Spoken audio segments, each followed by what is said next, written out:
Hazrat Saeed bin Jubair radiyallahu anhu reports that Hazrat Ibn Abbas radiyallahu anhu was heard saying Thursday, and what is a Thursday? Then he wept so bitterly that even gravels got soaked. I said, O Abu Abbas, what is the Thursday? He said, it was the day when the element of Allah's Apostle sallallahu alaihi wasallam got exacerbated.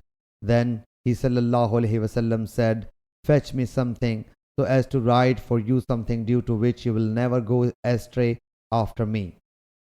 The people's opinions differed on this issue, though such a clash is not appropriate before the Prophet sallallahu alaihi wasallam.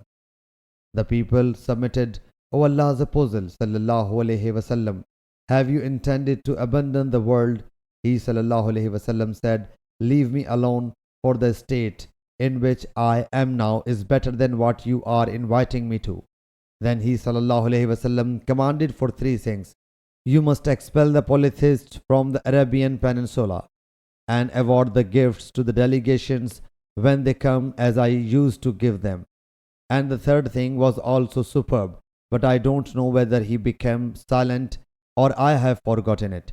Sufyan says, it is the saying of Suleiman, the reporter. Sahih Bukhari Hadith number 3168.